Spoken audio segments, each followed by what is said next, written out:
Bonjour, bonjour à toutes et à tous, petits et grands, et bienvenue pour cette petite conférence, donc qui sera la dernière de la saison ici à la Maison de la Poésie, mais on vous prépare un beau programme pour l'année prochaine.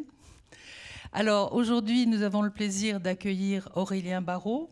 Aurélien est astrophysicien, grand spécialiste des trous noirs et philosophe, mais ce n'est pas d'astrophysique qui va nous parler aujourd'hui, mais d'écologie, parce qu'il est, je pense que vous le savez, un très grand militant de l'écologie, mais surtout, je pense qu'il a une vision toute particulière des solutions qu'il faudrait peut-être apporter, des solutions d'ailleurs, peut-être même pas des solutions, enfin, il va vous en parler. Donc, je vais vous laisser en sa compagnie. Pour les enfants qui viendraient pour la première fois aux petites conférences, donc, on va écouter Aurélien, et puis ensuite, il y aura un débat, et vous pourrez poser toutes les questions que vous voulez. Je donnerai priorité aux questions des enfants. Et quand les enfants n'ont plus de questions, les adultes pourront poser les leurs. Les petites conférences sont toutes enregistrées parce qu'un grand nombre d'entre elles sont publiées aux éditions Bayard dans la collection des petites conférences. Aussi, quand vous poserez votre question, je vais vous demander de demander le micro et de bien la poser dans le micro pour qu'elle soit enregistrée, pour qu'ensuite elle se trouve dans le livre. Et on parle bien dans le micro parce que si on fait des gestes, qu'est-ce qui se passe? On n'entend plus rien et on n'enregistre pas. Voilà. Alors, je vous laisse en compagnie de Aurélien et je vous retrouve au moment du débat. Et n'oubliez pas de couper les téléphones portables. Merci beaucoup. Bien, bonjour à tous et à toutes. Merci de cette invitation. Je suis ravi de discuter un peu avec vous. J'ai proposé, je ne sais pas si c'est exactement ce qui est écrit sur l'affiche, mais en tout cas, l'idée de ce que j'aimerais vous proposer, c'est un peu de tenter de répondre à la question « Que faire ?» Parce que durant les dernières années, avec beaucoup d'autres, évidemment, je me suis permis d'alerter sur une situation que je pense être catastrophique, mais inévitablement, quand vous vous adonnez à cet exercice, on vous répond de façon récurrente « Très bien, très bien, très bien, nous sommes maintenant convaincus, ça ne va pas du tout, mais que faire ?» Et en fait, cette question, elle est subtile parce que je crois que l'aborder de façon caricaturale est souvent pire que tout, et elle demande donc, me semble-t-il, un petit travail de fond, même si, vous allez voir, il reste assez élémentaire. Alors évidemment, je pourrais commencer par vous expliquer une fois de plus et tenter de vous démontrer en détail que le monde va mal. Je vais le faire de façon extrêmement rapide. Alors vous savez, parfois j'entends dire qu'en particulier avec les jeunes, il faut faire attention parce qu'il ne faut pas développer ce qu'on appelle l'éco-anxiété, c'est-à-dire la peur par rapport à la situation écologique et à l'avenir de la vie sur Terre. Bon, je comprends cet argument et je ne souhaite pas, naturellement, rendre malheureux aucun enfant de cette planète. Je crois néanmoins que l'argument est un peu superficiel. Ne pas traiter un problème n'est pas la bonne façon de faire face à l'inquiétude qu'il suscite légitimement. D'accord ? La bonne façon de faire, ce n'est pas de mettre les enfants face à des psychologues ou de leur cacher la vérité, c'est bien plutôt de traiter effectivement la catastrophe, l'affaissement, le drame auquel nous faisons face. Je crois que c'est en fait faire honneur aux plus jeunes que de leur dire la vérité et donc de les inciter, bien sûr, à prendre parti au gigantesque défi qui nous attend.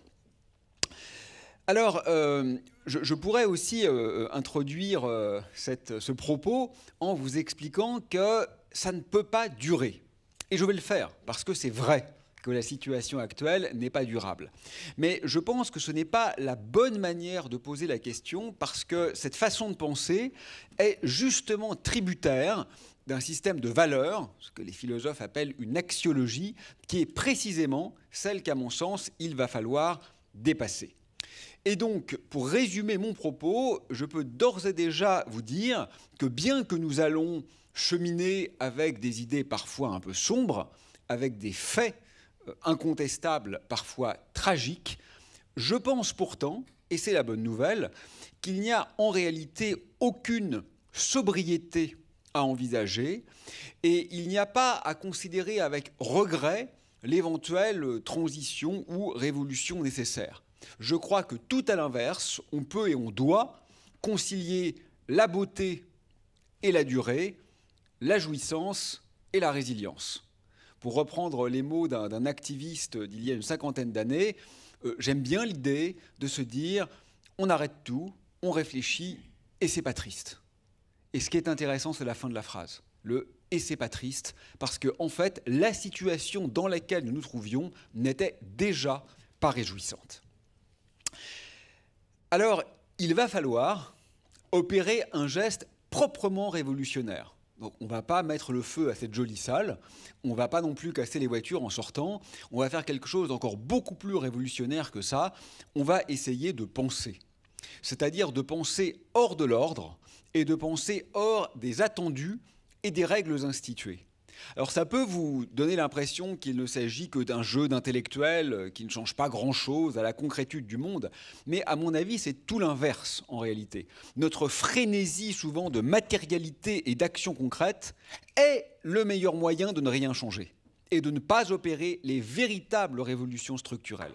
Et donc vous allez voir que ma suggestion, c'est que précisément en réfléchissant, on fait un travail beaucoup plus radical, beaucoup plus concret, beaucoup plus matériel et beaucoup plus efficient que de tenter ces listes de petits gestes qui sont mignonnes mais qui n'ont en réalité aucun intérêt.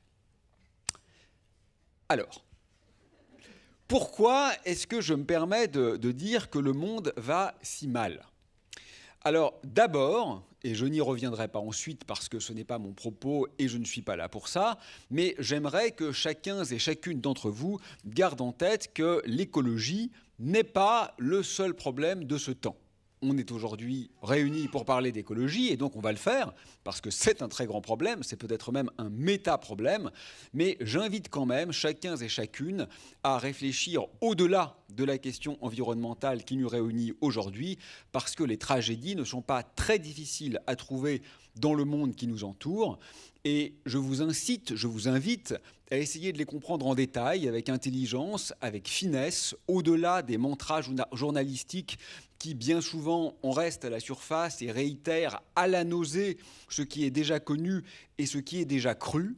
Je crois que dès lors qu'on s'intéresse à une problématique épineuse, ne pas prendre position, s'en désintéresser si vous voulez, se dire je laisse ça aux autres, moi c'est pas mon truc, c'est prendre position pour le dominant. C'est souvent prendre position pour l'oppresseur, c'est-à-dire celui qui est précisément en situation de force. Donc, quelles que soient vos analyses, je vous invite à regarder le monde. Mais donc, pour en revenir à la problématique d'aujourd'hui, à savoir la question écologique, eh bien, je vous propose de retenir 3 faits fondamentaux qui sont très faciles à garder en tête. Donc, quand vous discutez avec vos amis, vos camarades, voire vos professeurs, qui parfois en connaissent et en comprennent beaucoup moins que vous, vous pouvez garder ces 3 chiffres. Le premier, c'est qu'en quelques années, nous avons tué donc, environ les 2/3 des populations d'insectes. Et ça, c'est un chiffre absolument faramineux, parce que c'est une échelle de temps très courte, et c'est un affaissement absolument considérable. Alors, je trouve aussi que les mots sont importants. Je vous conseille de ne pas dire « les insectes ont disparu ». Et disparu, on a l'impression que, paf, il y a un tour de magie. Non, ils ne sont pas volatilisés. Ils ont été exterminés. Il faut mieux employer les mots adaptés. D'accord ? Donc, les 2/3 en quelques années. Vraisemblablement, nous avons également tué les 2/3 des animaux sauvages, mais cette fois-ci en quelques décennies. Donc là, je pense en particulier aux mammifères, qui sont aujourd'hui essentiellement sur Terre dans des fermes-usines, prêtes à être abattus et à être mangés. Et les vrais animaux qui vivent dans un environnement qui est le leur sont en affaissement drastique. Et le 3e chiffre, c'est encore le même, donc c'est facile à retenir, c'est 3 fois le même, toujours les 2/3, mais cette fois-ci à propos des arbres. Nous avons essentiellement exterminé les 2/3 des arbres, mais avec une échelle de temps encore différente de quelques millénaires, donc sur une échelle de temps beaucoup plus grande. Donc vous voyez que vous regardiez les insectes, les mammifères ou les arbres, on arrive à peu près au même niveau d'affaissement des populations, mais avec des durées nécessaires pour arriver à cette catastrophe qui ne sont pas du tout les mêmes. Alors ce qui est important, c'est que vous gardiez en tête aussi qu'en parallèle de ce qui touche les plantes et les animaux, eh bien, il y a d'autres animaux, à savoir les animaux humains, qui sont également touchés. Donc je donne juste quelques chiffres qui sont, à mon avis, emblématiques. En une seule année, on estime qu'en Europe, il y a environ 500 000 personnes qui décèdent prématurément à cause de la pollution. Vous voyez que c'est un chiffre absolument extraordinaire. Extraordinaire. Rien d'autre, vraisemblablement, dans notre quotidien, ne décime autant de gens que la pollution. Le bassin méditerranéen est touché à peu près de la même manière. On estime aussi, alors le on, je parle de publications scientifiques, hein, évidemment. Le on, c'est pas simplement comme ça une sorte de croyance parce qu'on l'a vu sur YouTube ou sur TikTok. Ce sont des articles publiés, d'accord ? Que l'espérance de vie mondiale a baissé d'environ 2 ans, eu égard à la présence de particules fines. Vous savez, ces micro-pollutions, en particulier au plastique. Donc ce sont des effets considérables, pas seulement sur les mammifères, les insectes et les arbres, mais aussi sur les êtres humains. Symboliquement, je vous suggère enfin de retenir que l'eau de pluie est devenue impropre à la consommation. C'est un peu embêtant parce que nous, on peut éventuellement boire de l'eau en bouteille. Je ne sais pas d'où provient d'ailleurs celle qui a été mise sur mon bureau. Alors déjà, l'eau en bouteille, c'est pas terrible parce qu'on a appris récemment que ça contenait beaucoup de plastique, parce que c'est elle-même une industrie qui évidemment a un impact considérable. Et puis en plus, vous vous rendez bien compte que tout le monde n'a pas accès à l'eau en bouteille. Donc si les animaux et les gens qui vivent dans des régions moins favorisées ne peuvent plus même boire l'eau de pluie, vous vous rendez compte quand même qu'il y a une déstabilisation du système qui est assez catastrophique. Alors je ne vais pas en dire plus, parce que ça c'était mon propos un peu habituel, vous convaincre que ça ne va pas bien, mais je crois qu'en particulier chez les plus jeunes, aujourd'hui tout le monde commence à en être plus ou moins convaincu. Donc on dit généralement que nous nous trouvons dans le début de la 6e extinction massive. Alors vous savez, une extinction massive, ça veut dire un affaissement radical de la vie sur Terre, et c'est un phénomène extraordinairement rare. Ça n'a eu lieu donc que 5 fois depuis que la Terre existe, depuis que la vie existe. Donc environ en 5 milliards d'années, ce phénomène n'a eu lieu que 5 fois. Donc vous voyez qu'il est vraiment rare, même à l'échelle cosmologique, même à l'échelle de l'univers. Une extinction massive, c'est un phénomène incroyablement singulier. Et en ce moment, en plus, ce qui est très spécial, c'est qu'il n'y a pas une cause météoritique, il n'y a pas un astéroïde qui est en train de tomber dessus, il n'y a pas une cause volcanique, il n'y a pas des volcans qui rentrent en ébullition, il n'y a pas de phénomène de tectonique des plaques drastique. C'est une espèce qui est en train de détruire toutes les autres, enfin une grande partie des autres. Et ça, c'est vraisemblablement sans précédent. Alors, comment en sommes-nous arrivés là ? Parce qu'avant quand même de se demander que faire, il faut comprendre pourquoi, n'est-ce pas ? Nous sommes dans cette situation dont chacun conviendra et chacune que ce n'est pas exactement la situation la plus enviable. Vous avez toutes et tous ici entendu parler du réchauffement climatique. C'est un phénomène réel, ça existe.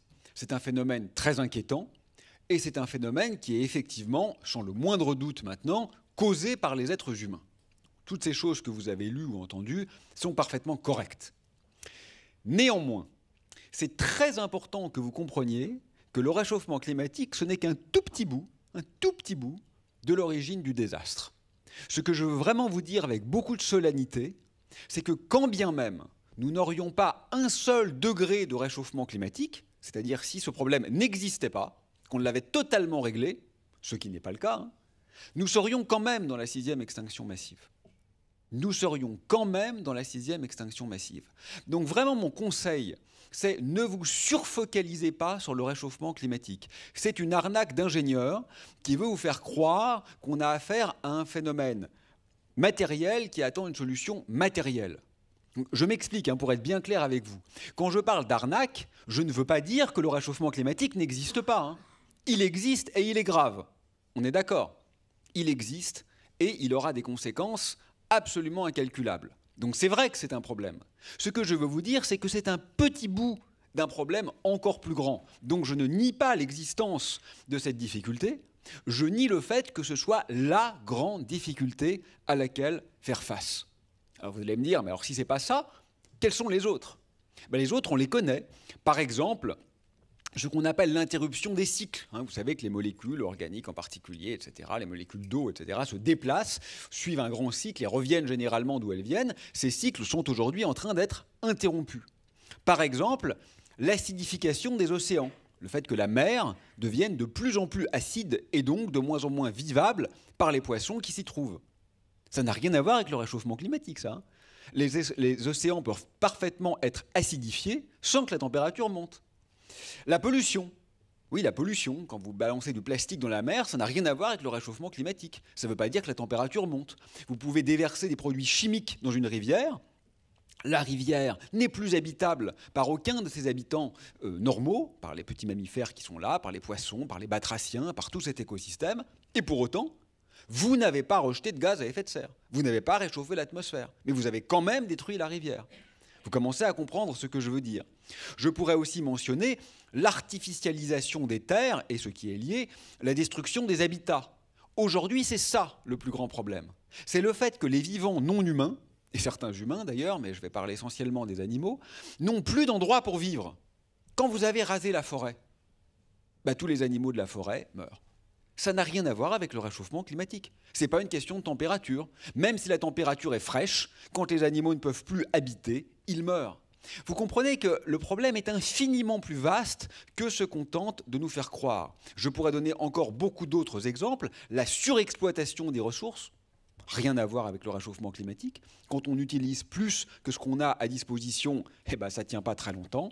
Ou encore l'introduction d'espèces invasives, c'est-à-dire que l'homme joue un peu à Dieu. Vous mettez comme ça, pour des raisons que vous croyez, quand vous n'êtes pas très malin, intelligentes, de nouvelles espèces animales pensant qu'elles vont résoudre tel ou tel problème. Mais évidemment, un écosystème, c'est quelque chose de très complexe, qui prend beaucoup de temps à se créer.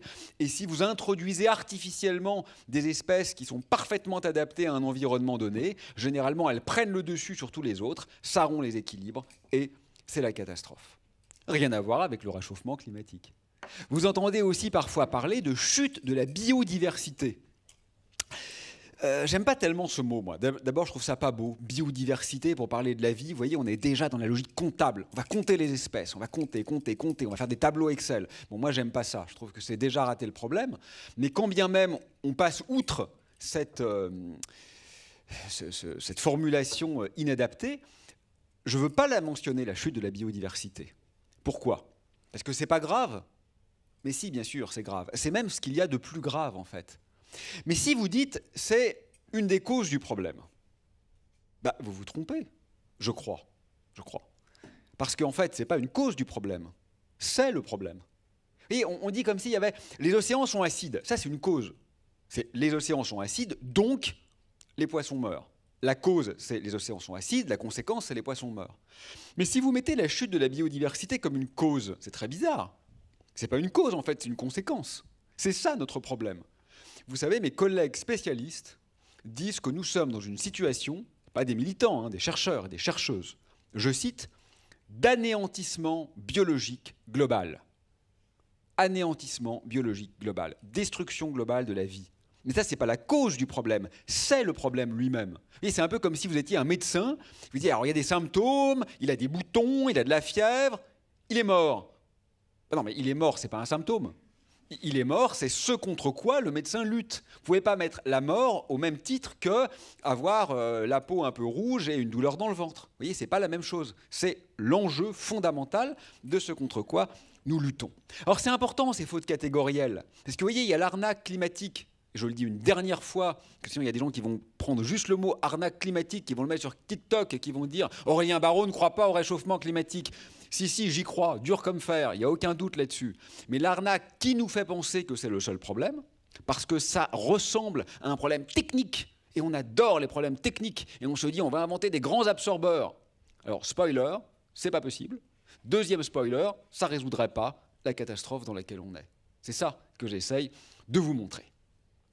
Alors, toutes ces causes-là que je viens d'énumérer, ce qui est un peu embêtant, c'est que nous ne les traitons pas.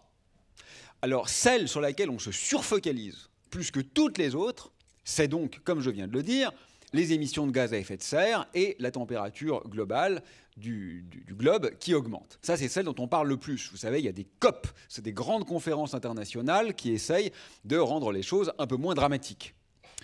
Et puis, quand vous regardez la corrélation, c'est-à-dire le lien de causalité, vous voyez, entre ces grandes conférences, où il y a des gens très intelligents, très puissants, qui discutent entre eux, et puis les résultats, vous vous rendez compte qu'il n'y a aucun lien. C'est-à-dire que ces COP se passent bien ou se passent mal, ça ne change strictement rien. Les émissions de gaz à effet de serre, c'est-à-dire les produits qui engendrent le réchauffement, continuent de la même manière. Donc vous voyez, là encore, la double aberration. C'est que la seule cause qu'on dit traiter, en fait, on ne la traite pas, et en plus, ce n'est pas la seule, et en plus, c'est même vraisemblablement pas la plus grave si on prend un peu de recul. Bien. À quoi est-ce que je veux en venir ? Si je devais me résumer en une phrase, changer les modalités sans penser la finalité, ça n'a aucun intérêt. Qu'est-ce que je veux dire ?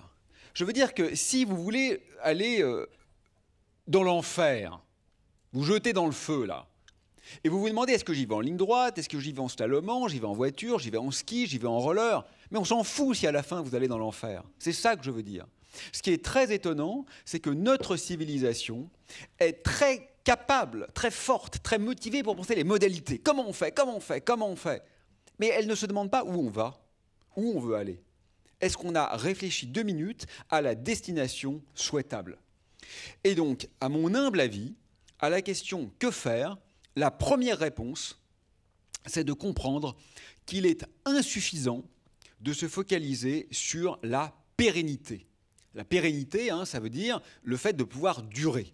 Vous savez, les gens comme moi qui s'intéressent un peu à l'écologie utilisent souvent cet argument.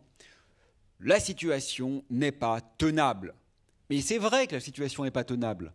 On consomme plus que ce qu'on a à disposition. Et ça, alors on aime beaucoup expliquer ça aux enfants. Vous savez, c'est comme si vous étiez à découvert sur votre compte en banque, vos parents vous ont expliqué, ça ne peut pas durer longtemps, etc. Tout ça est parfaitement vrai.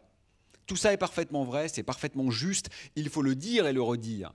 Mais il y a une question encore plus importante que celle-là, qui consisterait à se demander, mais quand bien même ça serait durable, est-ce que ça serait souhaitable ? À quoi bon s'échiner à tenter de pérenniser un monde qui, en réalité, relève en tant que tel, structurellement, intrinsèquement, d'une forme d'échec. Autrement dit, à mon avis, plutôt que de se focaliser sur ce qu'on appelle les externalités négatives, ça c'est un terme d'économiste, ça veut dire en gros les conséquences néfastes, d'accord ? Plutôt que de se focaliser donc sur ces externalités associées à tel ou tel progrès technique, à mon avis, ce qui serait intéressant, ça serait plutôt de se demander si le dit progrès en est vraiment un. C'est pas tellement grave de se dire « Ah, mais quand je fais ça, ça engendre tel impact qui n'est pas très bon pour l'environnement. » Ça, c'est un effet secondaire. Moi, je voudrais qu'on regarde l'effet primaire. Non, mais quand bien même il n'y aurait pas d'impact pour l'environnement, est-ce que ce qu'on est en train de créer est désirable ? C'est ça la question que j'aimerais que les jeunes commencent à se poser vraiment.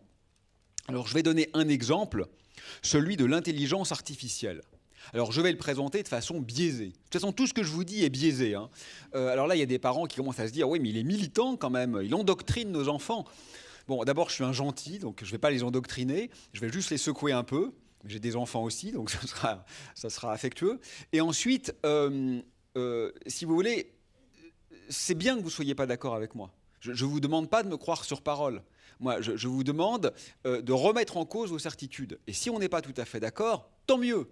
Tant mieux, c'est même ce que je dis à mes étudiants. Moi, parfois, j'ai une vision comme ça, un peu rentre-dedans en cours, et je leur dis toujours, mais si à l'examen, vous m'expliquez avec de bons arguments que j'ai tort, vous aurez une très bonne note. Il n'y a aucun problème. C'est très bien qu'il y ait du dissensus. Mais en revanche, il faut argumenter.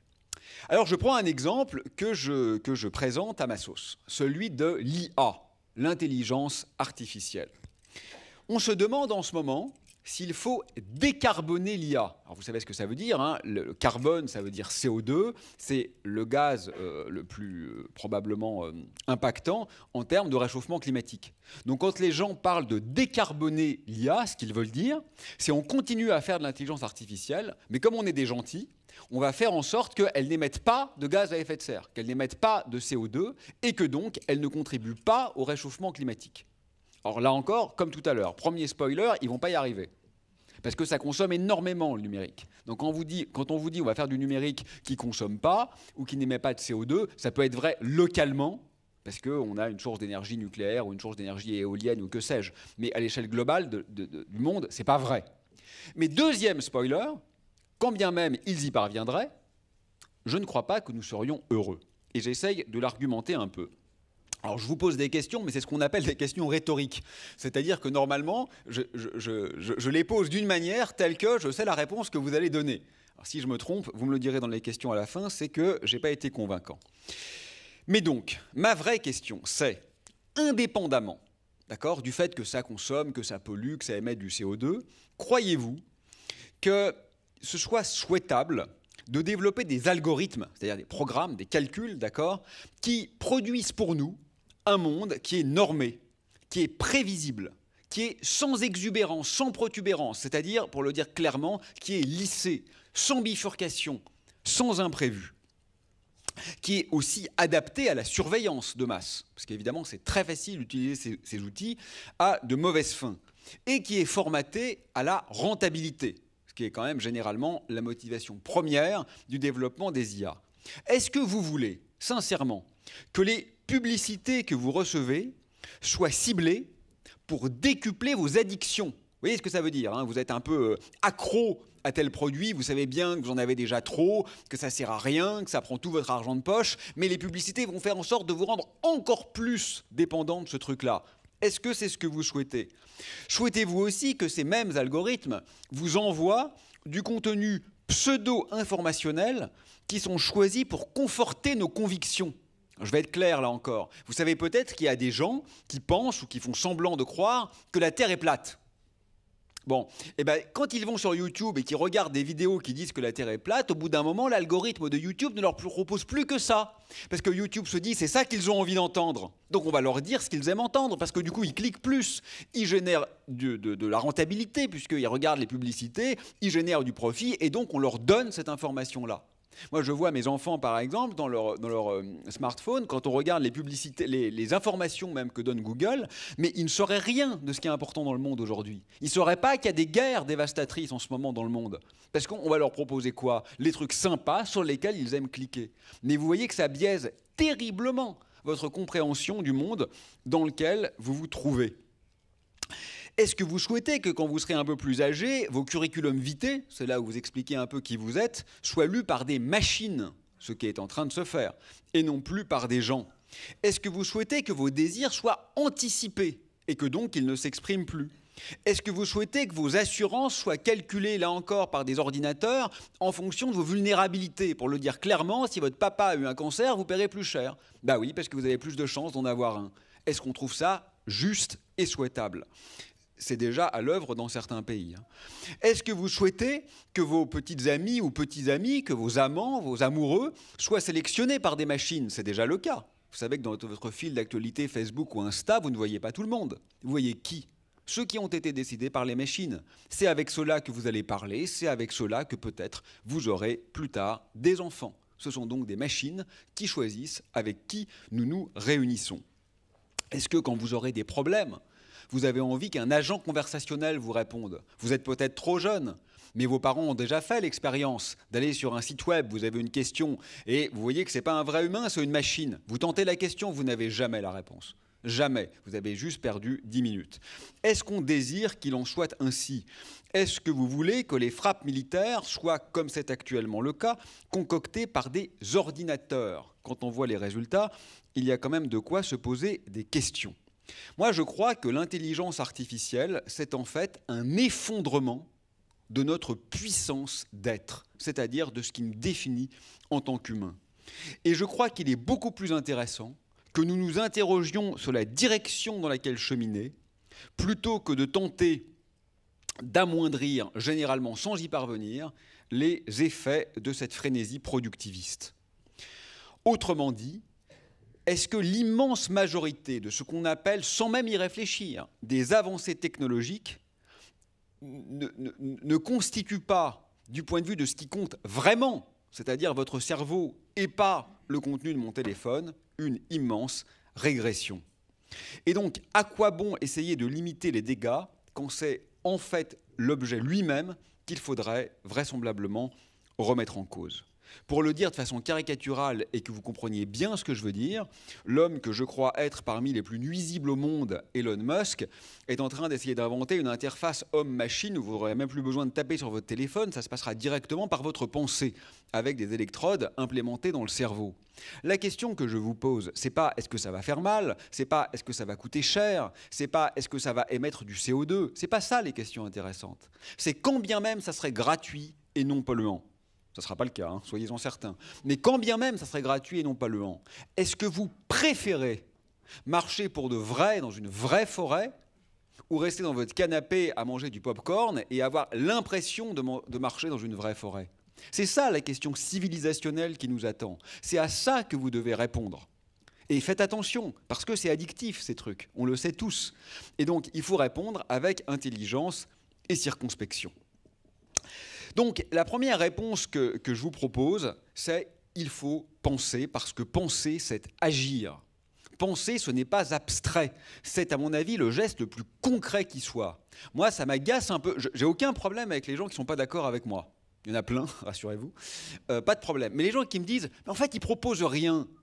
Mais enfin, je vous propose un truc autrement plus intéressant que votre putain de bilan carbone. Faut pas dire putain, ça moi je peux parce que je suis sur le bureau, mais vous ne devez pas le dire à la maison. Parce qu'on s'en fout de ces conneries. Ça ne change rien à l'orientation du monde. Moi, je vous propose un truc ultra révolutionnaire. C'est-à-dire ne pas seulement vous demander comment marcher, mais vous demander où vous voulez marcher. Et je crois que c'est rater drastiquement l'enjeu que de ne pas se poser cette question. Dernier exemple, parce que je veux quand même être un peu concret. D'habitude, j'aime pas les exemples, mais je pense que pour les jeunes, c'est plus clair. Pensez au tourisme. Bon, aujourd'hui, on parle beaucoup de la pollution, ou plus exactement de l'émission de gaz à effet de serre, qui vient des avions. C'est vrai, hein. Je ne vais pas défendre l'aéronautique mondiale. Incontestablement, les avions émettent beaucoup de CO2 et incontestablement, c'est mal. On est d'accord avec ça. Mais comme d'habitude, je vous pose la question de niveau supérieur. Quand bien même les avions n'émettraient pas de CO2 et quand bien même ils seraient suffisamment peu chers pour que vous puissiez y recourir, quel que soit le revenu de vos parents.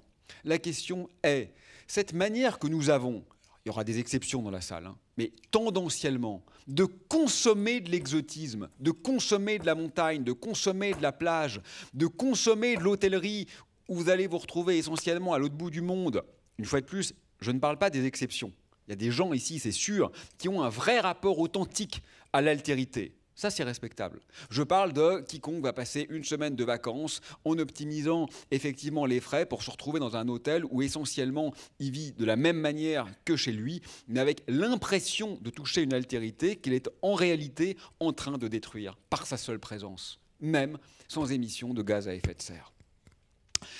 Voilà. Donc, où souhaitons-nous aller? Comment voulons-nous cheminer? À quoi bon chercher la meilleure manière de se déplacer si la destination relève du suicide? Je vais donner encore un dernier exemple. Tout détruire avec des machines propres nous apporterait-il un quelconque bénéfice? J'ai été récemment conspué, ce qui est plutôt bon signe, hein. Les gens consensuels n'ont aucun intérêt. Parce que j'ai remis en cause le bienfait que serait l'éventuelle fusion nucléaire. Alors, je vous explique ce dont il est question. Bon, vous savez qu'aujourd'hui, une grande partie de l'énergie utilisée à l'échelle mondiale, c'est ce qui vient des fossiles, donc du pétrole, du charbon, etc. Ça émet beaucoup de gaz à effet de serre, ça réchauffe la planète, c'est mal. Bon. On a dit que c'est mal, mais vous savez que le charbon est la source d'énergie qu'on a le plus augmenté, enfin, dont l'utilisation a le plus augmenté récemment. On dit que c'est mal, mais en fait, on s'en sert de plus en plus. Puis les gentils, ceux qui se croient gentils, les ingénieurs, les physiciens, certains d'entre eux, certaines d'entre elles, essayent de développer une source d'énergie qui serait presque propre et presque infinie.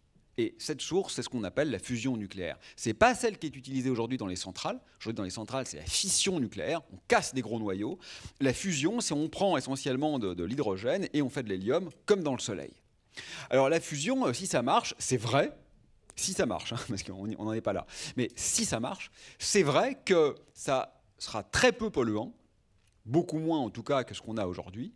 Et c'est vrai que ça sera presque, avec des guillemets, infini, parce que l'hydrogène, ça manque pas. Ben donc on serait sauvés, non?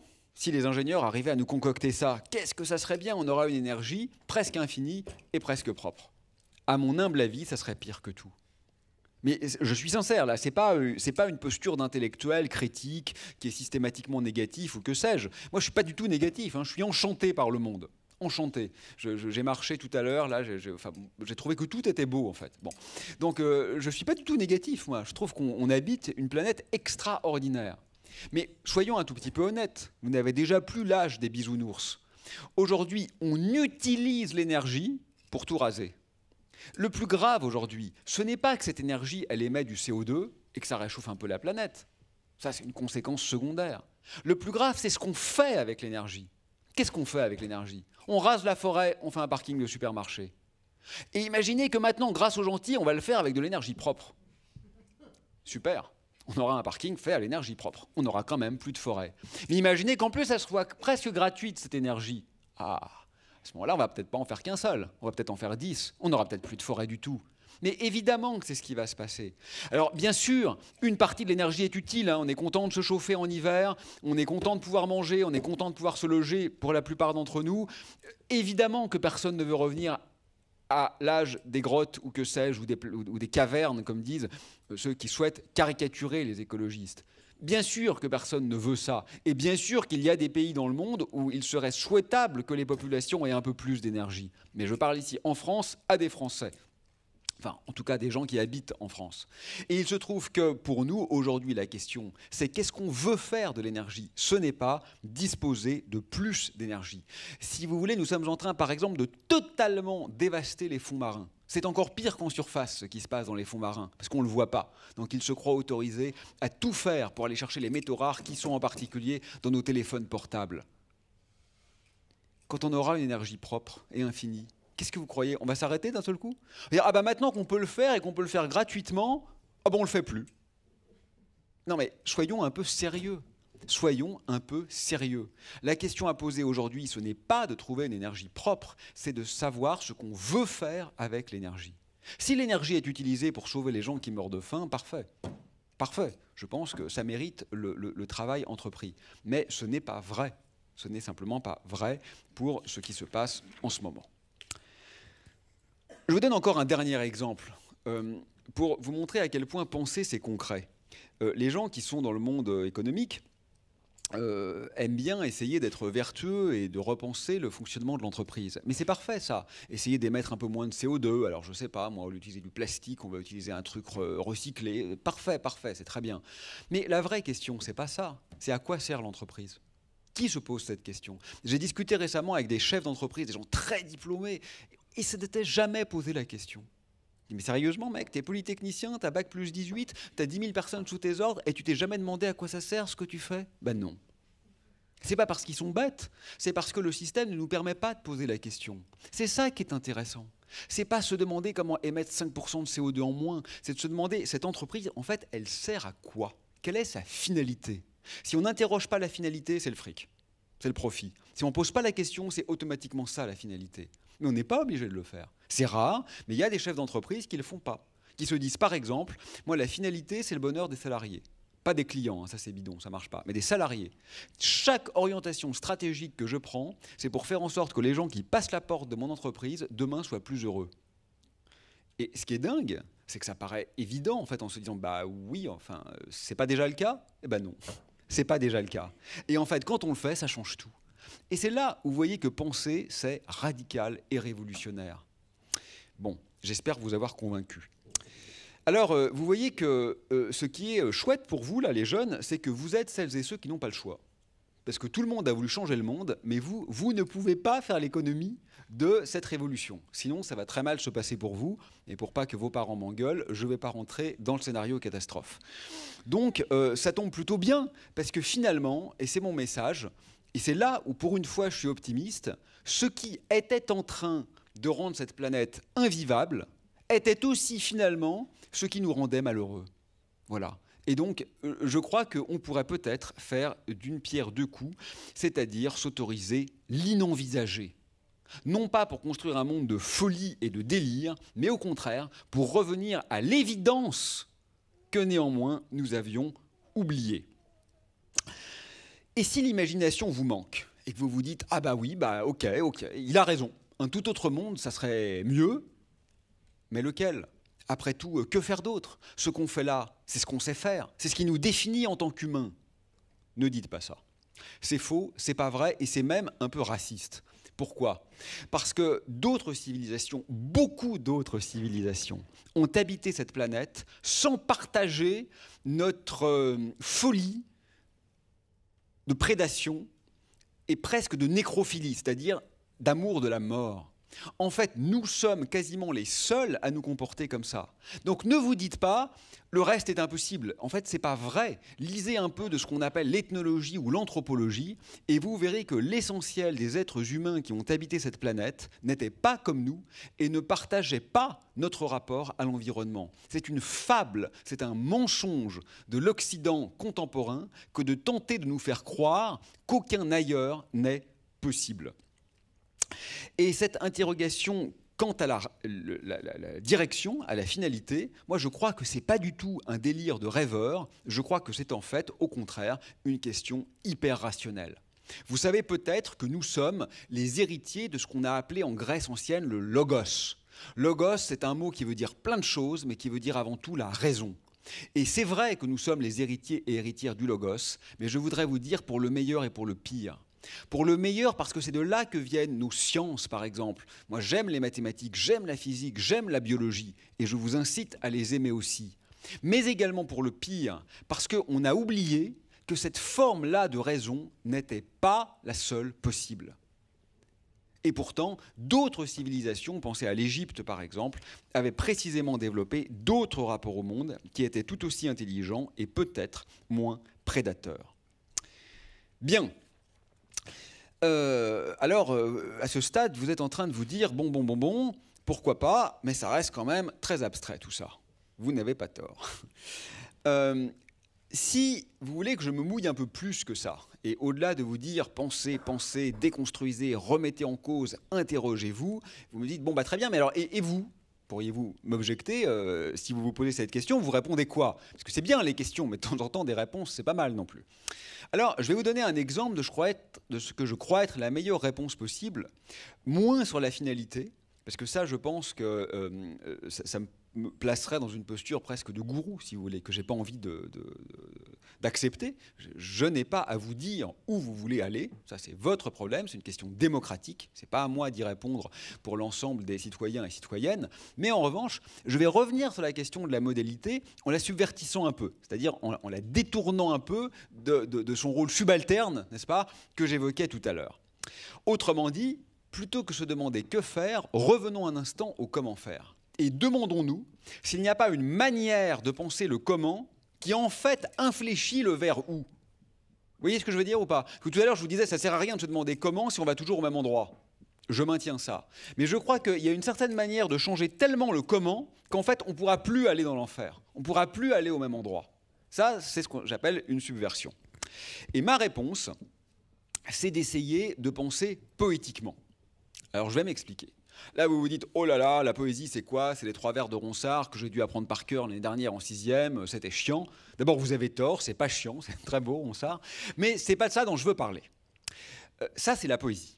C'est une manière particulière d'écrire, que vous aimez ou que vous n'aimez pas, c'est votre choix et c'est votre droit. Je ne parle pas de la poésie, je parle de ce que j'appellerais le poétique. Ce que j'appelle le poétique, c'est quelque chose d'assez différent de la poésie. Et c'est ce qui s'opposerait au prosaïque. Alors vous allez me dire, c'est très bien, mais c'est quoi le prosaïque? Parce que si je définis le poétique comme étant le contraire du prosaïque et que je ne définis pas le prosaïque, on tourne un peu en rond. Je vais le faire. Le prosaïque, c'est peut-être pas un mot dont vous êtes familier, mais c'est vraiment le contraire, hein, c'est ce que vous pouvez mettre en face de poétique, d'accord? C'est l'utilisation d'une chose. J'ai un stylo, je l'utilise, c'est prosaïque. Avec ça, je noircis ma feuille de papier, je remplis les papiers à l'administration que j'ai donné tout à l'heure, à la Maison de la Poésie, avec mon numéro de sécurité sociale. C'est prosaïque. J'ai utilisé ce truc pour arriver à une fin. Le poétique, ce n'est pas l'utilisation d'une chose, c'est la chose elle-même, indépendamment de ce à quoi elle peut servir. Le prosaïque, c'est la communication. Vous êtes un communicant, vous êtes un influenceur, une influenceuse, vous avez de l'impact, vous avez TikTok. Le poétique, c'est la communion. Le prosaïque, ça serait l'exploitation et la fabrication. Le poétique, ça serait plutôt la connivence et la création. Ce n'est pas du tout la même chose. Le prosaïque, ce serait le domestiqué, l'intégré. Le poétique, ce serait le sauvage, l'indigène. Le prosaïque, ce serait le mesurable, le reproductible, le réglé, le fini, le mécanique. Le poétique, au contraire, ce serait la présence pleine et entière du monde, de soi et de soi dans le monde. Vous voyez, le prosaïque, c'est ce qui répondrait à nos besoins. Le poétique, c'est ce qui exprimerait nos désirs. Alors attention, on ne peut pas jeter le prosaïque. Je le redis une fois de plus. Évidemment, il nous faut du normé, du mesuré, du prévisible. On est bien content ce soir de pouvoir allumer le chauffage si on a froid. C'est prosaïque et c'est utile, on est bien d'accord. Mais peut-être avons-nous fait l'erreur de donner toute la place au prosaïque. Un très grand poète, Antonin Artaud, écrivait « Sous la poésie des textes, il y a la poésie tout court, sans forme et sans texte. » C'est de ça dont je vous parle maintenant. Alors, si vous voulez, je crois qu'il y a un exemple pour illustrer ce que j'essaye d'exprimer. On a commencé à 15, donc j'ai encore un quart d'heure, si je prends une heure. Ça va, vous tenez le coup? Non, parce que si c'est vraiment trop chiant, je peux arrêter avant, faut me dire. Et donc, je vais prendre un exemple, c'est le deuxième exemple pour lequel je me suis fait conspuer dernièrement, c'est le spatial. Parce qu'on peut critiquer tout le monde, sauf saint Thomas. Saint Thomas, c'est Thomas Pesquet. Alors du coup, je le critique, parce que moi, j'aime pas taper sur l'ambulance. Donc les gens que personne n'aime, on va pas leur taper dessus. Mais lui, tout le monde l'aime. Alors du coup, j'ai envie de prendre l'enclume, mais je lui fais pas mal vraiment, c'est symbolique. Concrètement, je suis pas méchant, je veux pas porter atteinte à son intégrité, mais en revanche, je veux porter atteinte à son symbole. Parce que, vous voyez, le poétique, c'est le ciel en lui-même. C'est ce que vous ne voyez plus là dans Paris, on voit plus le ciel. Le poétique, c'est ce que vous voyez quand vous allez à la campagne et que vous redécouvrez comme ça la Voie lactée qui nervure le firmament. C'est ce moment vraiment de vertige, c'est ça le poétique. Le prosaïque, c'est ces gigantesques fusées qui, dans un délire et un déluge de kérosène et de fer, viennent polluer l'espace, viennent non seulement émettre beaucoup de gaz à effet de serre et beaucoup d'agents polluants, mais viennent surtout porter atteinte aux symboles. On est en train, ça c'est pas Thomas Pesquet, c'est d'autres, en particulier Elon Musk, on est en train de créer quoi? Des hôtels en apesanteur pour ultra riches. On est en train de créer des dépôts de carburant dans l'espace. On est en train de mettre tellement de satellites artificiels qu'on ne pourra même plus reconnaître les constellations. Vous vous rendez compte qu'il y avait quand même ce qu'on pourrait presque appeler une forme de sacralité dans le ciel. Quelque chose qui nous dépasse, quelque chose qui est juste beau d'être. C'est exactement ça le poétique. Le prosaïque, c'est l'utilisation du ciel. Pourquoi? Généralement pour beaucoup de merde. De temps en temps, pour quelques trucs profitables, on me répond « Ah oui, mais ça permet de faire des mesures de taux de CO2 dans l'atmosphère, c'est bon pour l'écologie. » Oui, d'accord, mais enfin, sincèrement, on n'a pas besoin de satellites pour voir que la vie s'effondre. On n'en a pas besoin. C'est notre endoctrinement, notre ensorcellement d'ingénieurs qui nous fait croire que ce qui n'est pas mesuré, normé et chiffré n'existe pas. Voilà où il faut être poète. Réinventer un rapport au monde qui n'exclut pas la science. Moi, je suis astrophysicien et j'aime ça. Mais qui fait de la science une modalité du réel et non pas la totalité de celui-ci. Je crois qu'être poète ou poétesse, aujourd'hui, c'est tout accueillir dans sa capacité à déjouer les attendus, à ouvrir des failles dans la matrice systémique. Et ça, c'est important parce que, vous savez, parfois, on se moque un peu, ou plus exactement, on est fâché contre les milliardaires, par exemple, parce qu'on se dit qu'avec une plus juste redistribution, on pourrait sauver beaucoup de vies et nourrir des gens qui sont dans la famine. C'est tout à fait vrai. En tout cas, c'est mon avis, c'est ce que je pense. Je souscris inconditionnellement à cette remarque. Mais il y a une deuxième remarque qu'il faut tout de suite ajouter. C'est qu'en fait, le monde des milliardaires est extraordinairement pauvre. Ne les jalousons surtout pas. Ils ont un rapport au réel qui est totalement prosaïque. C'est-à-dire qu'en fait, ils ne laissent plus de place à ce qui fait la vie en tant que telle. Et c'est un peu comme mes amis écolos politiques qui demandent toujours plus d'argent pour la transition énergétique. Je sais qu'ils sont bien intentionnés. Peut-être ont-ils raison pour ce qui est de rénover les bâtiments et de diminuer les fuites thermiques. Mais c'est un peu bizarre en même temps de demander plus d'argent. Ce n'est pas une question d'argent, c'est une question de rapport au monde. Si vous vous enfermez dans une frénésie de l'action, de l'impact, du faire, du produire, c'est perdu d'avance. Vous êtes encore dans le système de valeurs du monde qui nous a conduit à cet échec civilisationnel. Pour le dire autrement, la question, si vous voulez, c'est qu'aujourd'hui, dans notre manière d'habiter l'espace, le poétique, c'est ce qui est autorisé le dimanche de 18h à 19h quand vous avez fini vos devoirs. C'est l'espèce de petit appendice comme ça, c'est une verrue sur les choses sérieuses. Et ce que j'essaye simplement de vous dire, c'est qu'en fait, c'est l'inverse. Le poétique, c'est ce qui est sérieux. C'est ce qui fait de vous des êtres vivants. C'est ce qui fait de vous, c'est ce qui fait que vous n'êtes pas votre ordinateur. Et en fait, bien sûr, il faut du prosaïque, mais le prosaïque, il devrait être assujetti, vassalisé au poétique, et non pas l'inverse. Et nous, on a inversé cette hiérarchie. On a l'impression que les choses matérielles sont celles qui comptent, et que le reste, bon, c'est un divertissement. Moi, ce que je vous dis, c'est exactement l'inverse. Bien sûr, il faut une articulation, mais peut-être devrions-nous redonner sa véritable valeur à ce qui a été à ce point oublié. Bon, j'avais une petite conclusion, mais dans laquelle je ne vais peut-être pas entrer. Je vous invite à découvrir, parfois sous forme simplifiée, les textes originaux sont un peu difficiles, mais vous pouvez trouver beaucoup de textes qui les vulgarisent, les travaux des anthropologues, c'est-à-dire ceux qui étudient les civilisations humaines. Ça vous permet de montrer, ça vous permet de comprendre que ce que je vous dis tout à l'heure est vrai. C'est-à-dire qu'il existe énormément d'autres manières de faire civilisation que nous avons simplement oubliées. Donc Descola, c'est le plus grand représentant de cette école en France, est tout à fait brillant dans cette direction. Récemment, j'ai découvert Mohamed Amer-Méziane, qui est un philosophe qui, je trouve, va plus loin encore, en montrant précisément que la dimension métaphysique a été omise par l'anthropologie occidentale et qu'il y a quelque chose d'absolument fondamental ici qui est à redécouvrir. Et je vous invite peut-être pas à regarder dès maintenant, si vous êtes jeune, ces textes qui sont un peu pointus, mais au moins à essayer d'accéder à ces penseurs qui, me semble-t-il, ouvrent des brèches absolument essentielles dans notre inertie systémique. Je conclus avec une jolie citation de Vladimir Yankelevitch, qui écrivait, vous verrez, c'est en écho à ce que je disais sur notre ami saint Thomas, « Cet envoûtement par les faits de la nuit est nécessaire à notre existence. Oui. Nous avons besoin de cette parenthèse enchantée. Nous avons besoin d'un ciel clandestin et d'une causalité féerique qui échappe aux obligations prosaïques du jour.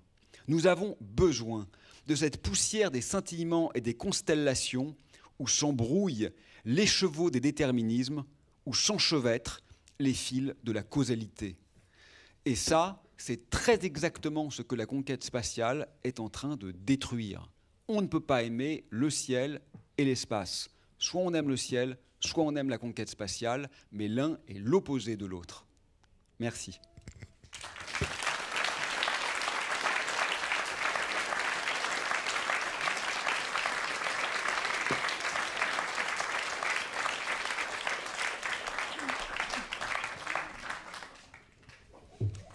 Bien, alors, question des enfants. Alors, surtout, n'hésitez pas. Je sais que parfois, je pars vite. Mais même si vous avez des questions qui vous semblent toutes simples, toutes bêtes, vous savez très bien que ce sont toujours les plus pertinentes, les plus intéressantes, celles que personne n'ose poser mais que tout le monde a en tête. Donc n'hésitez pas à poser des questions ou à faire des remarques. Si vous n'êtes pas d'accord aussi, vous pouvez faire des remarques, dire je suis pas d'accord. N'hésitez pas, même si ça vous paraît très basique.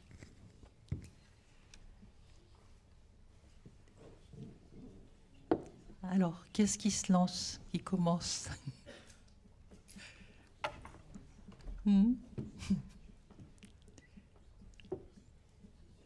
Pas de questions du tout, ça m'étonne. La dernière fois, j'avais parlé de trous noirs. Les trous noirs, ça intimide moins. Oui, c'est vrai. Mais il y a bien quelqu'un ici qui veut défendre saint Thomas. Oui. Oui, alors. Je suis là. Ici. Mais en fait, quand vous parlez des ingénieurs, vous dites qu'ils sont pas très comment dire, qui font des choses pas très bien, comme la fusion nucléaire. Vous dites que c'est pas bien, mais les ingénieurs, du coup, est-ce que c'est bien ou c'est pas bien? Enfin... Bon, moi je pense qu'il faut tous et toutes les décapiter. Vraiment? Non, alors en vrai, je suis ingénieur moi-même de formation et mon fils veut devenir ingénieur. Donc c'est pas vrai en fait. Voilà, je suis pas pour qu'on les décapite tous. Non, bien sûr que non. En fait, si tu veux, ce que je veux dire, c'est comme sur le prosaïque. Bien sûr que l'ingénierie est nécessaire. Il n'y a aucun doute là-dessus. Bien sûr qu'il y a beaucoup de choses à faire encore, il y a à découvrir, et je suis bien content, comme tout le monde, quand je vais à l'hôpital, qu'il y a des machines très perfectionnées qui permettent de nous soigner. Donc il n'est pas question, si tu veux, de tuer l'ingénierie. Mais le problème, c'est pas que les ingénieurs existent. Le problème, c'est qu'ils ont pris toute la place. Le problème, c'est que dès qu'on fait face aujourd'hui à un problème, à une interrogation, à un non-sens, à quelque chose qui nous pose difficulté, on le rabat sur une question d'ingénieur. Alors qu'en fait, l'essentiel de nos problèmes, c'est des problèmes politiques, ou des problèmes poétiques, ou des problèmes esthétiques, c'est-à-dire liés à la beauté, et pas des questions d'ingénieur.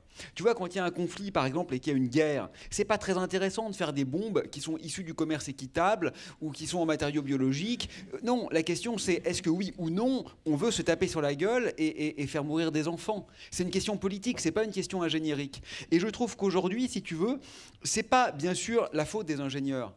C'est notre faute collective, où pour ne pas penser les choses importantes, c'est-à-dire où on veut aller, qu'est-ce qu'on veut faire, pourquoi on veut le faire, eh bien on se dit continuons à l'identique, sans aucune interrogation, et laissons faire les ingénieurs. Et ça, c'est dramatique, parce que les ingénieurs, ce qu'ils font, ils le font avec talent et avec brio. Et donc, ils optimisent tout ce qui existe. Alors ça marche avec la 5G, que j'avais critiquée à l'époque, mais la 6G, elle est déjà prête, et la 7G, elle est déjà conçue.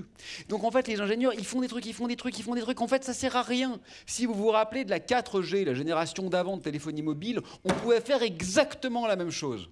Vous pouviez regarder des films en streaming haute définition. Ça ne sert absolument à rien d'autre qu'à précipiter la machine de mort qu'est le productivisme économique. Donc en fait, on le fait, mais on ne se demande pas pourquoi on le fait.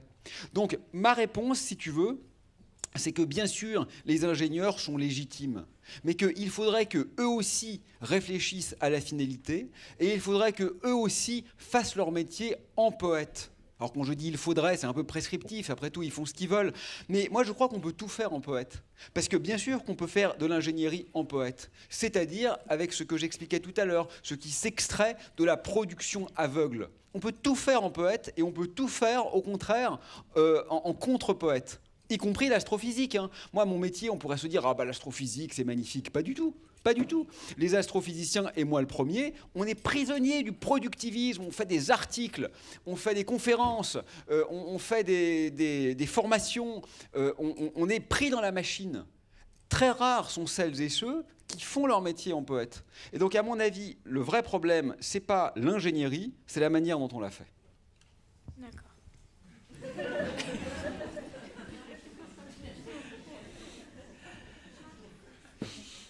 D'autres questions? Ah, là-bas. Alors, attends, j'arrive.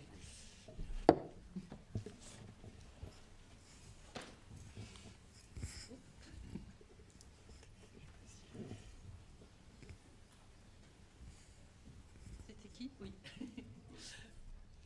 Alors, je sais que c'est quelque chose de très minime, mais est-ce que, par exemple, pour le dessin, il est préférable de dessiner sur des feuilles de papier, donc vu que ça provient des arbres, etc., ou de dessiner sur une tablette numérique? Alors, je vais te faire une réponse honnête, je ne sais pas. Parce que ça, c'est typiquement une question comptable qui, tu as raison, hein, est parfaitement louable et honorable, mais je ne sais pas. Parce que c'est très compliqué de... Comment dire? Alors, j'ai plusieurs niveaux de réponse. Premier niveau de réponse, réfléchissons uniquement en termes de réchauffement climatique. D'accord? C'est-à-dire, demandons-nous qu'est-ce qui émet le moins de gaz à effet de serre. C'est très compliqué. Parce que lorsque, par exemple, tu utilises une tablette numérique, elle est elle-même constituée avec beaucoup de métaux rares, etc., qui viennent parfois de l'autre bout du monde. Et donc, il faut vraiment tenir compte de ce que ça va coûter de les acheminer jusqu'à ici, etc. Donc, faire le bilan est déjà en soi une chose très complexe. Et la réponse à savoir s'il faut mieux dessiner sur du papier ou sur une tablette, pour être honnête, je ne la connais pas et je pense qu'elle n'est pas évidente, la bonne réponse. Mais deuxième niveau de réponse, il n'y a pas que l'aspect bilan carbone, qui est généralement ce qu'on sait faire. Il y a l'aspect de toutes les autres externalités négatives. C'est-à-dire, effectivement, et si on commence maintenant à tenir compte que les terres rares ou les métaux rares qui vont être dans ton téléphone ou dans ta tablette, non seulement elles sont polluantes, etc., mais elles sont aussi bien souvent extraites par des enfants, par exemple, qui vivent comme des esclaves dans des pays pauvres.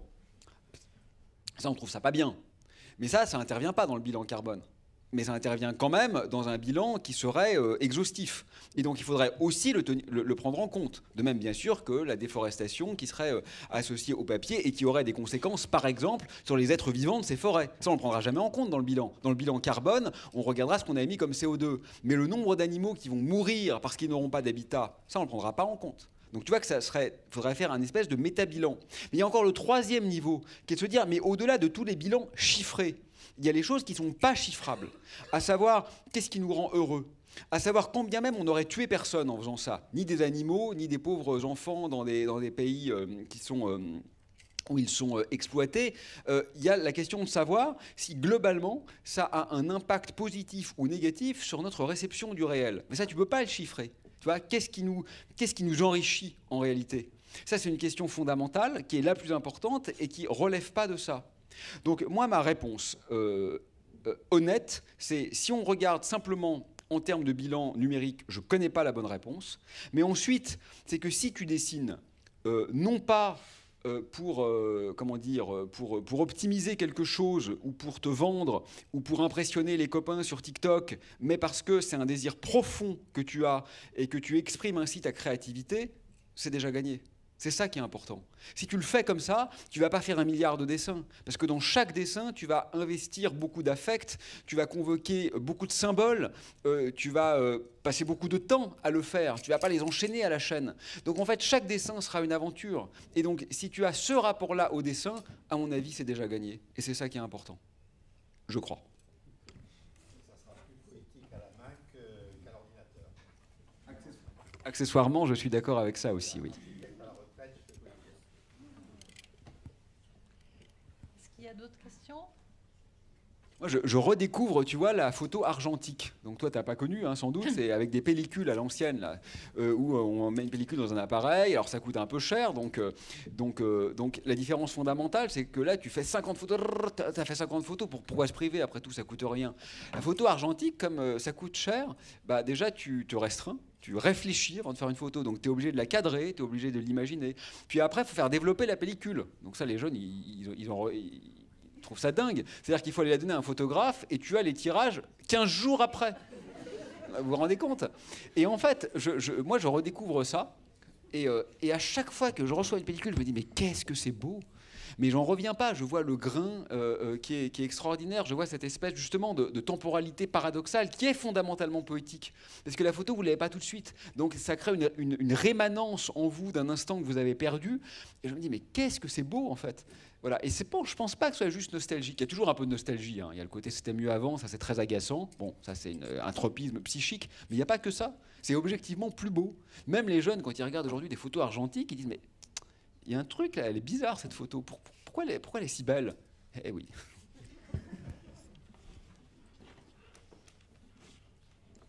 Oui.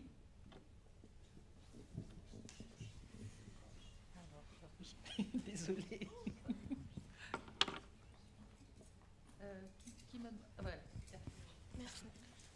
Pourquoi citez-vous la société comme une prison?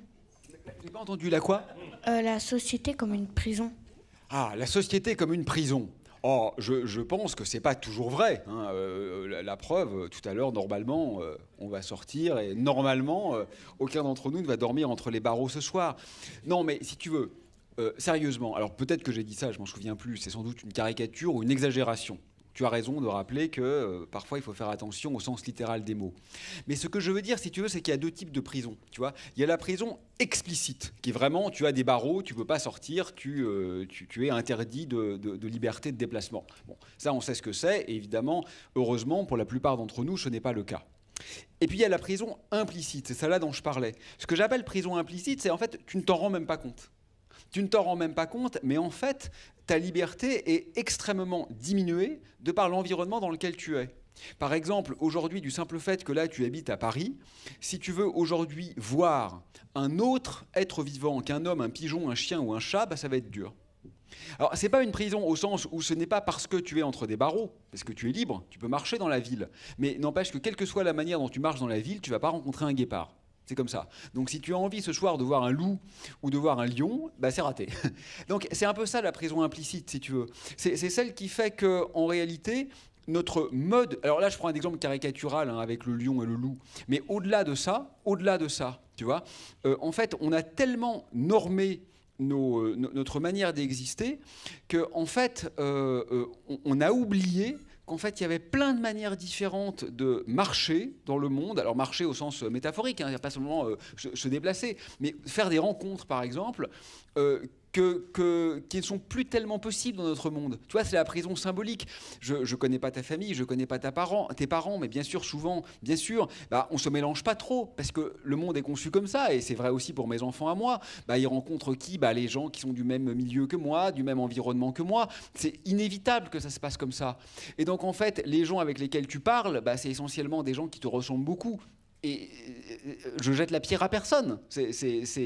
On a structuré la société comme ça. Mais c'est quand même une prison, au sens où tu ne reçois que des idées qui sont extrêmement peu nombreuses par rapport à toutes celles qui sont véhiculées par l'esprit humain.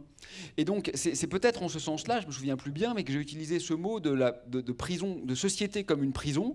Si tu veux, c'est une sorte de prison douce. C'est-à-dire qu'on ne se rend pas compte de la violence parce qu'elle ne nous est pas imposée par les armes. Il n'y a pas un policier avec un pistolet qui vient nous obliger à le suivre et à mettre les menottes. Mais on a quand même en réalité des menottes parce qu'on est tellement endoctriné comme ça aux algorithmes. Ces petites vidéos TikTok, par exemple, on peut avoir l'impression que c'est une grande liberté, mais en fait, elles disent tellement rien qu'à mon avis, ça relève vraiment, tu sais, d'un mécanisme de drogue. Alors là encore, c'est une image, parce qu'il y a la drogue dure, la cocaïne, machin. Bon, ça, c'est encore pire, bien sûr. Donc, je ne parle pas de la drogue au sens où tu prends des choses horribles et il t'arrive des choses horribles. Bon, ça, il ne faut pas le faire, bien sûr. Mais les réseaux sociaux, c'est aussi une forme de drogue douce. C'est moins grave, parce qu'on peut les fermer et on s'en sort plus facilement. Mais ça relève quand même, si tu veux, d'une addiction qui fait que quand tu attends le bus avec tes parents, bah, au lieu de regarder le monde, quoi, et de voir que l'arbre, bah, il a des feuilles qui ont changé de couleur, de voir que ce matin, il n'y a pas que des pigeons, mais il y a un merle, qu'on en voit un peu moins, etc. Bah, en fait, tu es en train de regarder ton mur Facebook, tu vois, et tu es dans cette prison de verre que constitue le flux d'informations nulles, voilà, qui nous submerge en permanence. Oui, j'ai beaucoup apprécié la partie convaincante au début de la conférence. Sauf que, en tant qu'adolescent, on est arrivé dans un monde où la pollution et le réchauffement climatique sont déjà des gros problèmes. On est déjà en phase d'anéantissement final.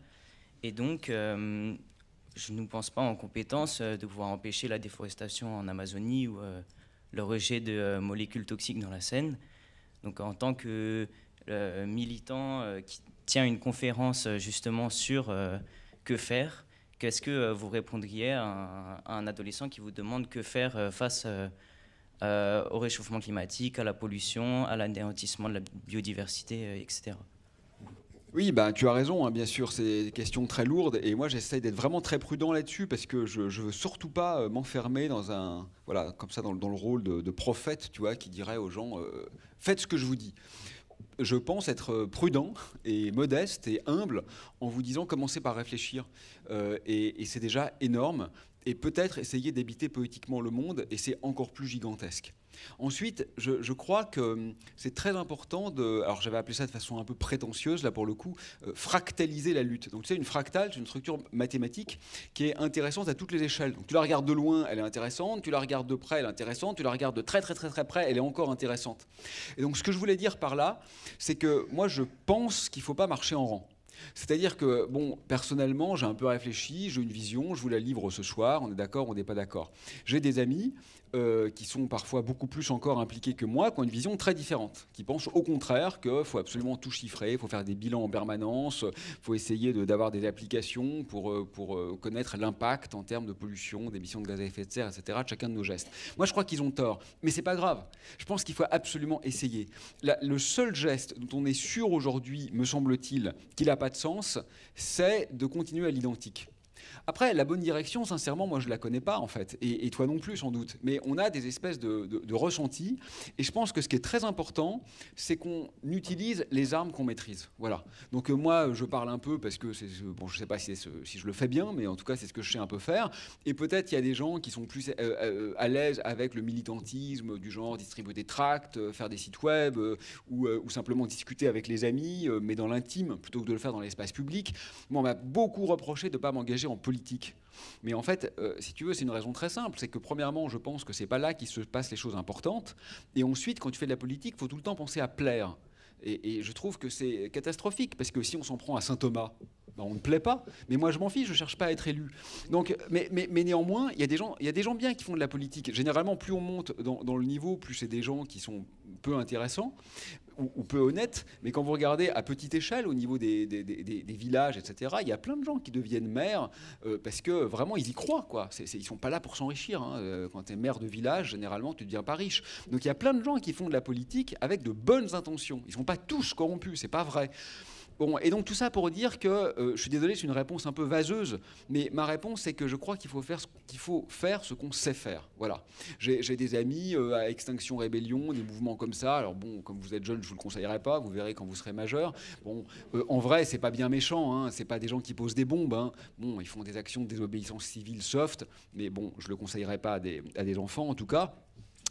Mais bon, moi j'y crois pas trop. Voilà, moi je l'ai jamais fait, jamais été avec eux, je suis pas sûr que ce soit utile. Mais c'est pas grave, ils essayent des trucs et franchement c'est pas bien méchant, hein. C'est pas des éco-terroristes comme on dit. Bon, si on empêche les gens de consommer pendant 1h30, ils vont s'en remettre, hein, personne va mourir. Donc je crois vraiment qu'il faut essayer ce qu'on sait faire. Moi je trouve que se demander où on veut aller, c'est vraiment le truc le plus radical et ça marche à tous les niveaux. Tu vois, dans mon propre métier par exemple, moi c'est dur de sortir du productivisme. Tu vois, moi je publie des articles, je fais des conférences, j'ai des étudiants, des doctorants, des collègues et c'est valorisant. Tout autour de toi te dit plus vous avez d'impact, plus vous avez réussi votre vie. Et donc c'est dur de se dire, mais en fait c'est pas vrai ça. Moi quand j'ai voulu faire de la physique, c'était pour comprendre comment marchait le monde, c'était pour comprendre les rouages du monde, c'était pour comprendre le sens des théories, c'était pas pour multiplier des articles, des publications qui sont prestigieuses, mais dont je sais très bien qu'en fait elles changent pas notre vision globale du réel. Et donc ça, je trouve que c'est intéressant. Bon, mes collègues au laboratoire, pour qui j'ai beaucoup d'estime, hein, bon, ils font des bilans carbone. Ils essayent de classer, par exemple, là, j'ai vu cette semaine dans mon laboratoire, ils essayent de classer les fournisseurs en fonction de qui émet le plus de CO2 pour le même service rendu, qui en émet le moins. Je trouve ça louable. Moi, ça ne m'intéresse pas. Je pense que ce n'est pas ça qui va nous sauver. Mais je pense que je ne veux pas jeter la pierre à ceux qui le font, si tu veux. Et donc, essayons là où on sent qu'on est un peu capable de le faire. Ça sera déjà pas mal.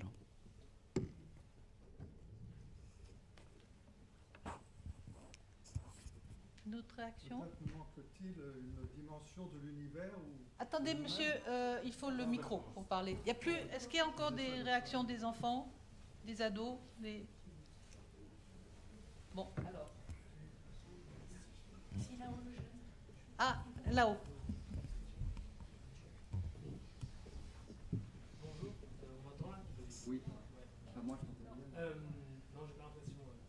Si, parle bien dans le micro. Ouais, bah, je reprendrai la question si le micro marche pas. Mais moi je t'entends, c'est bon. Ok, en fait, je suis entre les deux, j'ai 25 ans. Et en fait aussi, même par rapport à votre travail qui est au politique, je suis un peu entre les deux, parce que je fais des études d'ingénieur et de maths, de physique, etc. Et maintenant je fais du théâtre. J'ai changé. Mais il y a une question que je me pose, c'est...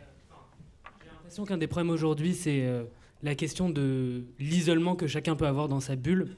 Et comment, quand on a une démarche poétique, face à des gens qui sont dans un délire prosaïque, du coup, qui n'entendent pas cette démarche-là, on peut continuer à parler avec eux sans être constamment dans des preuves et de la justification, et sans non plus s'isoler de l'autre côté, quoi.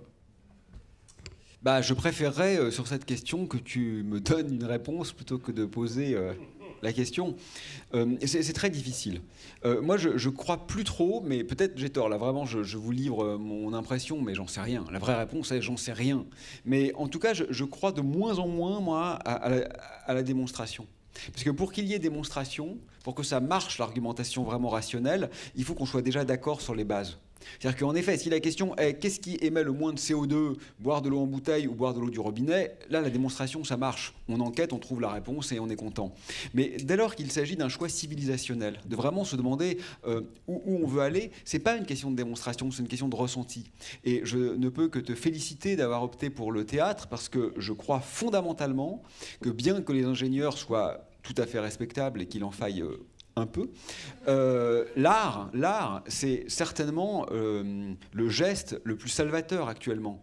Et quand je vois mes collègues qui sont en train de pleurer à chaudes larmes parce que le niveau en maths baisse, d'abord, je trouve pas ça si vrai que ça. Moi, mon fils, il fait en terminale, il a vu des matrices et des espaces vectoriels, ce que moi, j'avais pas vu en terminale, donc je suis pas si vrai que ça baisse, mais enfin, peu importe.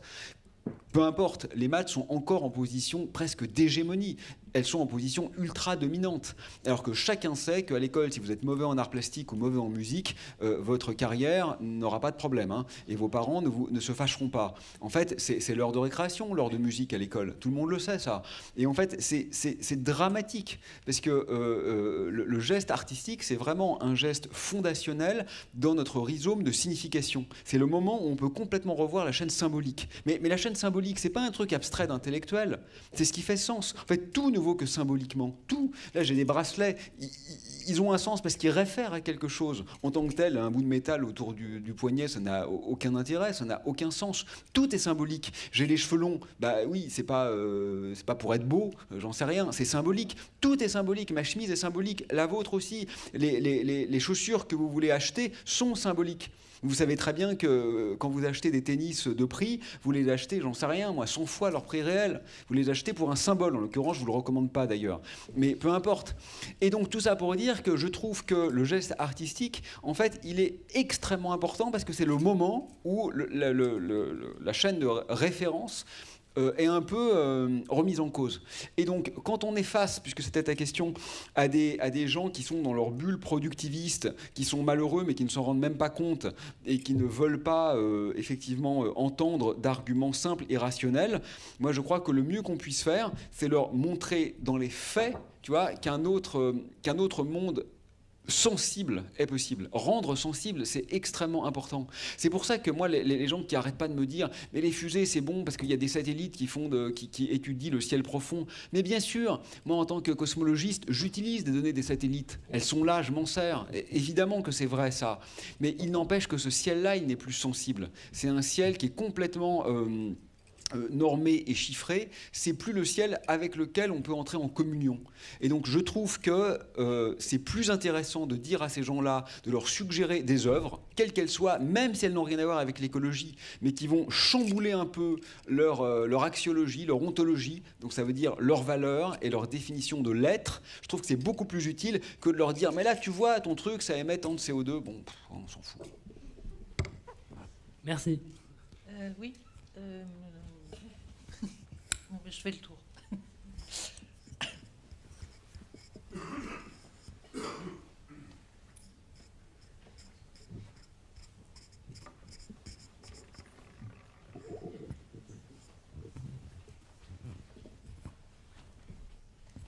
Merci. Vous m'entendez ? Oui. Vous parliez de Thomas Pesquet. Moi, j'ai pas lu ses livres, rien. Par contre, j'ai été émerveillée de... Vous êtes bien la seule. Ouais, je sais. Et par contre, Sophie Adenau, j'ai une petite pensée pour elle parce que j'étais au lycée avec elle et je voulais savoir comment vous trouviez sa façon d'aborder. J'ai pas compris. Sophie Adenau. Et c'est qui je connais pas. Juste, c'est une amie d'enfance, du coup, comme on est dans le thème de l'enfance. Ah bah je l'adore. Ah voilà, merci. Mais c'est qui alors ? Alors c'est une astronaute. C'est une astronaute ? Ouais. D'accord. Et pourquoi elle n'est pas connue ? C'est une astronaute qui n'est pas encore allée dans l'espace ou c'est juste Elle n'est pas encore allée dans l'espace, mais c'est une femme française et donc c'est assez rare les femmes. Donc voilà. Et je voulais savoir si vous prévoyez d'écrire de la poésie avec des astronautes. Bah écoutez, je lui donne le bénéfice du doute et elle a toute mon affection par défaut. Je suis politiquement correct, hein. Mais il faudrait quand même qu'elle change de métier. Et après, je veux bien faire quelque chose avec elle. Non, mais c'est pas bien d'être astronaute. C'est terrible symboliquement. C'est terrible. Cette planète est en train de mourir et on détourne nos regards vers l'ailleurs. C'est une très mauvaise idée. C'est une très très mauvaise idée. Il y a 8 millions d'espèces d'animaux sur cette planète, dont probablement un dixième dont on ne connaît même pas l'existence. Et on dépense des milliards pour aller où?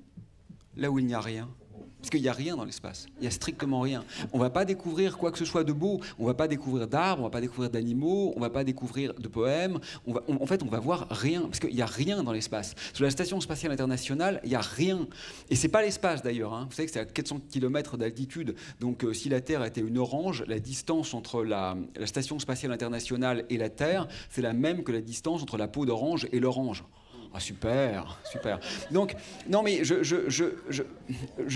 trouve que c'est une faillite symbolique, notre amour de la conquête spatiale.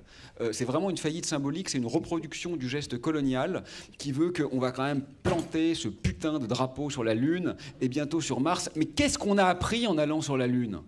Dites-moi une chose. Qu'est-ce qu'on a appris avec la Station spatiale internationale? Comment? Ah oui, Stanley Kubrick.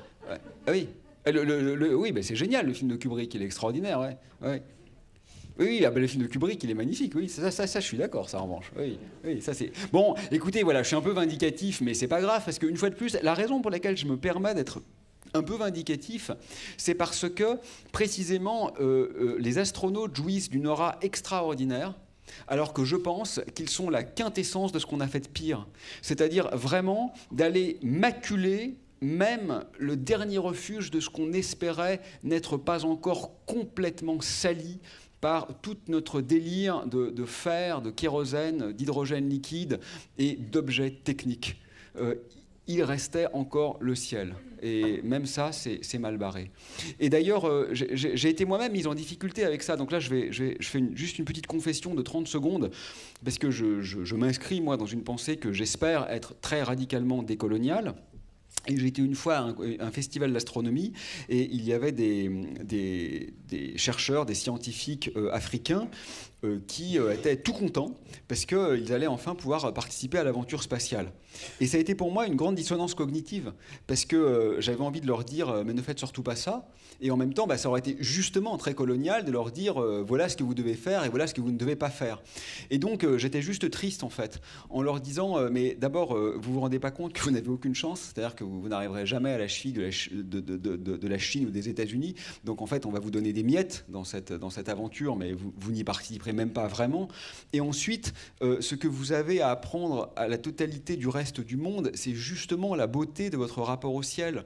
Arrêtez, enfin pourquoi est-ce que vous nous suivez même là où on s'est fourvoyé? Mais en même temps, je ne pouvais pas dire ça, parce que s'ils souhaitent le faire, je n'ai aucune légitimité pour les en dissuader. Mais j'étais juste triste. Mais je regarderai quand même son livre. Non. Alors moi, j'avais une question, donc je suis en haut. Pensez-vous que c'est les astronautes qui... Attendez, il y a quelqu'un déjà qui... Oui, j'ai en haut une question, là. Ah, en haut. Après. Alors du coup j'ai une question. Déjà merci beaucoup pour ce discours au début. Donc je suis moi-même chercheuse en intelligence artificielle, donc en fait c'est plutôt une remarque sur ce que vous avez dit en milieu de conférence. Je pense que c'était peut-être pas votre propos de fond. Je pense que c'était plutôt peut-être pour secouer un peu les gens qui étaient ici, juste pour apporter peut-être un autre point de vue du coup. Donc moi, je travaille dans une équipe qui s'appelle TAO, qui est une équipe d'INRIA, et notre but, en fait, c'est d'essayer de comprendre pourquoi l'intelligence artificielle, ça fonctionne.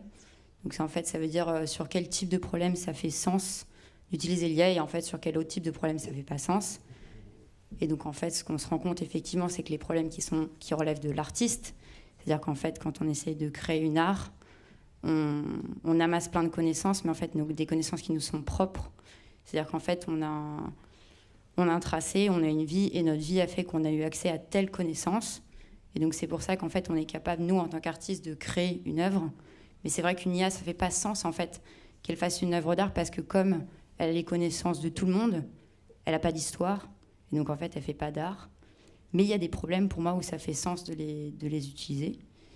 Et au contraire, en fait, on pourrait imaginer des aides, donc ce qui est le cas par exemple à Pompidou, je ne sais pas si vous connaissez ce centre, l'IRCAM, qui eux font des choses extraordinaires avec l'intelligence artificielle en musique, mais là c'est vrai qu'en fait ils font des objets pour des artistes qui sont très spécialisés, et en fait je pense que l'IA, c'est là le problème, c'est qu'on essaye de faire des machines qui vont servir à tout le monde, alors qu'en fait c'est des machines qui, comme un être humain, si on veut créer quelque chose d'artistique, il faut plutôt se focaliser sur une population, et en plus c'est beaucoup moins énergivore dans ce cas-là, puisque c'est des systèmes qui sont beaucoup plus petits. Donc voilà, c'était un peu pour peut-être dédiaboliser ce que vous avez dit, parce que je me suis sentie très visée. Voilà. Merci de votre intervention. Oui, allez, vous aviez une question ? C'était pour revenir en Parlez dans le micro, s'il vous plaît. Revenir en arrière un peu, pensez-vous que ce sont les astronautes qui sont responsables de ce qui se passe dans toutes ces recherches de l'espace, enfin de l'espèce, de l'espace, c'est pas eux qu'on peut critiquer au fait. Derrière, il y a tellement d'intérêts politiques qui... Oui, mais bien sûr, mais vous savez, j'ai aucune détestation particulière des astronautes. Voilà, non, mais si, je vous assure. Je pourrais prendre un café avec Thomas Pesquet et garder mon gun dans ma poche. Mais ce qui m'agace, c'est pas qu'ils existent. Vous avez raison, ils sont pas pires que les autres. Ce qui m'agace, c'est qu'on en fait des héros. C'est pas des héros, je suis désolé, les héros aujourd'hui, c'est les Indiens qui essayent de se battre pour la forêt, c'est les enfants qui survivent sous les bombes. C'est ça les héros aujourd'hui. Bon, que les astronautes existent, vous avez raison. Ils sont les produits d'un système de désublimation généralisée et la responsabilité n'est pas spécifiquement la leur, évidemment. Mais à défaut de remplacer l'astronautique par la contemplation du ciel, au moins ne les affublons pas de toutes les vertus, quoi, au moins. Et juste pour l'IA, moi je ne veux pas répondre parce que c'était un commentaire, donc je pense que le commentaire est bienvenu. Ce que je voulais juste rajouter sur le commentaire, mais ce n'est pas pour le contredire, c'est plutôt pour l'enrichir, c'est que ce qui est compliqué à mon avis, et là je le dis alors, de façon moins caricaturale que tout à l'heure où c'était effectivement un peu pour réveiller les jeunes, c'est que la technique est aussi une ontologie. C'est-à-dire qu'en fait, les objets techniques, on ne peut jamais dire que ce ne sont que des outils. En fait, ils façonnent fondamentalement notre réel. Et du coup, on ne peut pas, je pense, les affranchir de leur... Quand on regarde la balance bénéfice-risque, il faut aussi regarder les risques, quoi. Et on ne peut pas juste se dire, on va le faire et on va garder que les bénéfices. Oui, mais ça, c'est pas le vrai monde, quoi. Dans le vrai monde, on a des bombes atomiques et on n'a pas juste des centrales nucléaires. Quand on fait l'un, on fait l'autre. On peut se dire, oui, mais ça serait peut-être bien, mais c'est pas ce qui se passe, quoi. Et donc, du coup, se dire, l'IA, on va l'utiliser exclusivement là où c'est viable et souhaitable, vous avez raison, je pense que c'est une posture intellectuelle qui est louable, mais on sait que ce n'est pas ce qui va se passer. Et donc du coup la question c'est en se demandant, compte tenu de la place que ça va prendre, est-ce qu'au total on y gagne ou on y perd ? Et je pense que cette question elle est pas simple, quoi. Alors c'était pour vous poser deux petites questions. La première c'est, pensez-vous que les enjeux seraient les mêmes si nous n'étions que 1 milliard sur Terre ? Et la deuxième c'est... J'ai l'impression que vous avez essayé d'être honnête avec nous en nous donnant des arguments rationnels, et même d'une certaine manière, j'ai l'impression que vous êtes très ancré dans la poésie, dans la poétique, et que votre rationalité a même quelque chose de poétique. Mais ne pensez-vous pas que d'une certaine manière, enfin c'est ce que j'ai l'impression, enfin c'est comme ça que ça marche, mais que le martèlement et en quelque sorte le marketing, enfin les idées qui sont bien marketées en quelque sorte, auraient plus d'impact et viseraient un plus grand nombre que des idées qui sont rationnelles. Parce que finalement j'ai l'impression que de nos jours, comme vous l'avez dit, la démonstration ça ne vaut pas grand chose, et j'ai l'impression que la rationalité non plus finalement, et que même si on nous donne des arguments rationnels, nous avons tendance parfois à passer outre et retomber dans les messages qui sont martelés. Voilà. Oui, alors d'abord pour la question démographique, c'est une question subtile. J'ai encore un avis bien tranché, mais qui est peut-être faux, donc je veux être honnête, hein, je connais des gens très intelligents qui ont un avis très différent du mien, donc ce que je dis n'engage que moi. À mon avis, ce n'est pas du tout le problème. Voilà. Un Elon Musk fait plus de dégâts que tout le continent africain réuni, même si on s'en tient au CO2, qui, comme on l'a martelé aujourd'hui, n'est qu'un petit bout du problème. Les 1% les plus riches émettent plus que les 50% les plus pauvres. Donc ce n'est pas factuellement un problème de nombre. Et au-delà de ça, c'est vraiment une question de valeur, parce qu'on voit bien qu'aujourd'hui, on est dans une logique d'optimisation et de maximisation de l'utilisation des ressources. Donc en fait, ce que je veux simplement dire, c'est que si là, la moitié d'entre nous disparaissait en laissant leurs biens sur les chaises, et ben en fait, on les prendrait les biens. On prendrait les bracelets et les portefeuilles, quoi. On les laisserait pas là pour qu'ils retournent à la nature. Donc en fait, si on était moins nombreux, ça veut simplement dire aujourd'hui, avec notre mentalité, qu'on utiliserait chacun plus de ressources. On aurait tous des apparts 2 fois plus grands si on était 2 fois moins nombreux. On se dirait pas, bah tiens, là, je rends ça à la nature. En fait, c'est pas ce qui se passe. Donc, à mon avis, ce qui est important, c'est d'abord d'avoir la révolution axiologique, c'est-à-dire du système de valeurs, des mentalités, des désirs, de ce qu'on considère comme méliorativement ou péjorativement connoté. Et sous réserve d'une toute autre manière d'habiter le monde, là, la question démographique peut éventuellement se poser. Mais aujourd'hui, ça n'a pas de sens, ne serait-ce que parce que les pays à forte croissance démographique, c'est les pays pauvres, et les pays pauvres, c'est ceux qui n'y sont pas pour grand-chose dans la catastrophe actuelle. Donc je crois pas, vraiment pas, et très sincèrement pas, c'est pas démagogique de ma part, que ce soit la question. Sur le deuxième point, je comprends ce que vous voulez dire, je ne suis pas entièrement d'accord non plus. C'est un peu ce que je répondais tout à l'heure à votre collègue, enfin, je sais pas, non, qui n'est pas collègue d'ailleurs, enfin, la personne. On est tous collègues, on est notre frère. Ça fait un petit côté communauté hippie. Salut frère. Qui était ingénieur de formation et devenu artiste, enfin, dans le théâtre, au sens où, à mon avis, en effet, tu as raison, l'argumentation rationnelle ne fonctionne pas. Mais alors, si on remplace l'argumentation rationnelle par le marketing, c'est pire que tout, parce que le capitalisme est imbattable à son propre jeu. Imbattable à son propre jeu. Si tu fais un bouquin pour dénoncer Amazon, il sera vendu sur Amazon et il engraissera Amazon. Moi, j'ai vécu des scènes à la Don't Look Up où tu vas dans une émission de télé, tu dis que l'émission est de la merde et à la coupure pub, le producteur vient te dire « Waouh, quand t'as dit ça, il y a eu un pic d'audience. » Tu peux pas gagner, tu peux tweeter que X c'est de la merde, mais c'est pas grave, ça génère de l'activité sur X et au total s'enrichit Elon Musk et ça on veut pas, ça. Et donc, à mon avis, puisque l'argumentation rationnelle ne marche pas bien et que, à mon avis, la démarche marketing ne peut pas jouer à contre, c'est-à-dire qu'en fait, elle ne pourra que corroborer ce qui existe, moi, ce que je propose, c'est de rendre sensible. Je pense que l'art, mais l'art, pas effectivement l'IRCAM, parce que ça c'est très bien l'IRCAM, mais ça c'est de l'art de bobo, c'est super bien, enfin moi j'adore ça, mais c'est un truc d'intello-gauchiste, c'est très bien, j'en fais partie, mais c'est quand même une minorité infime, donc c'est pas l'art qui se joue dans les musées, cet art-là est magnifique, il est là pour l'histoire, tout ce qu'on veut, c'est très bien, mais c'est vraiment se réapproprier justement l'art qui a de l'importance, c'est-à-dire qui infecte la ville et qui infecte la vie. Bon, comment le faire concrètement Alors, une dernière question. Oui. Quelqu'un ici. Un enfant.